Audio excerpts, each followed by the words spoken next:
ভিডিওটিতে ক্লিক করার জন্য আপনাদেরকে জানাই অসংখ্য ধন্যবাদ। আপনারা দেখছেন আপনাদের প্রিয় ইউটিউব চ্যানেল ওয়াও 007। তো ফ্রেন্ডস, সবাই কেমন আছেন? নিশ্চয়ই খুব ভালো আছেন এবং সকলেই চিন্তিত আছেন যে বেতন কবে ঢুকবে বা ডিএ কবে যোগ হবে বেতনের সাথে, এই নিয়ে কিন্তু সকলেই চিন্তিত আছেন। এরই মাঝে একটি বড় আপডেট দিল ভোট শেষ হতে না হতেই বা রেজাল্ট বেরোনোর পরেই কিন্তু মাননীয় মুখ্যমন্ত্রী কড়া বার্তা। কী বলা হয়েছে? লোকসভা ভোটের পরেই কিন্তু ডিএ নিয়ে বড় ঘোষণা। মমতার পকেট কিন্তু গরম।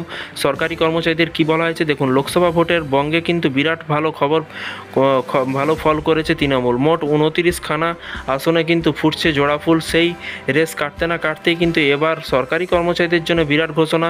মে 9 এপ্রিল থেকেই কিন্তু রাজ্য সরকারি কর্মচারীদের বর্ধিত 4%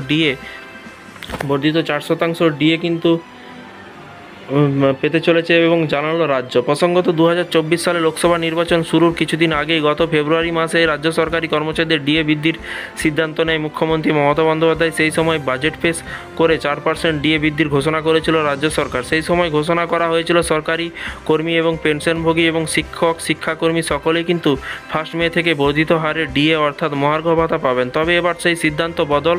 মে মাসের পরিবর্তে এপ্রিল থেকেই কিন্তু সেই বর্ধিত হারে কিন্তু ডিএ প্রদানের কথা জানালো রাজ্য। মঙ্গলবার একথা জানানো হয়েছে রাজ্য সরকারের অর্থ দপ্তরের তরফে। সরকারের ঘোষণার পর মনে করা হচ্ছে যে জুলাই মাসে বেতনের সঙ্গে কিন্তু কর্মচারীদের অ্যাকাউন্টে ঢুকতে পারে এই বর্ধিত হারের ডিএ। উল্লেখ্য, কিছুদিন আগে লোকসভা নির্বাচনে প্রচার থেকেই কিন্তু মমতা বলেছিল যে 1 মে পরিবর্তে কিন্তু 1 এপ্রিল হিসেবে কিন্তু বর্ধিত হারে ডিএ দেওয়া হবে। কথা মতোই কিন্তু কাজ হলো। এবার সরকারিভাবে এই ডিএর বিষয়ে কিন্তু ঘোষণা করা হলো। আগে গত 21শে ডিসেম্বর রাজ্যের সরকারি কর্মচারীদের মহার্ঘ ভাতা 4% বাড়ানোর কথা ঘোষণা করেছিল কিন্তু মাননীয় মুখ্যমন্ত্রী। ইতিমধ্যে সেই বর্ধিত ডিএ রাজ্যের সরকারি কর্মচারীদের পকেটে ঢুকবে। এরই মধ্যে এবার আরও 4% রাজ্যের সমস্ত ক্ষেত্রে কিন্তু সরকারি কর্মচারীরা কিন্তু এপ্রিলের হিসেবে বর্ধিত হারে ডিএ পাবেন। এপ্রিলের যে হিসেব সেই অনুযায়ী কিন্তু এই মাসের ডিএ মিলতে চলেছে। প্রসঙ্গত, এর আগে 10% হারে ডিএ পেতেন রাজ্যের সরকারি কর্মচারীরা। বর্তমানে তা বেড়ে হয়েছে 14%।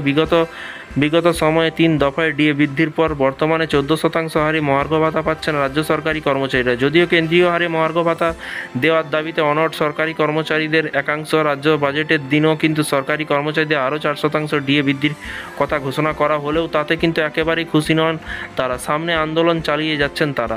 তো ফ্রেন্ডস, এই ছিল আজকে একটি ছোট্ট আপডেট। এই ধরনের প্রতিদিন সরকারি কর্মচারীদের আপডেট পেতে চ্যানেলটিকে সাবস্ক্রাইব করে রাখবেন। থ্যাংক ইউ ভিডিওটি এতক্ষণ দেখার জন্য।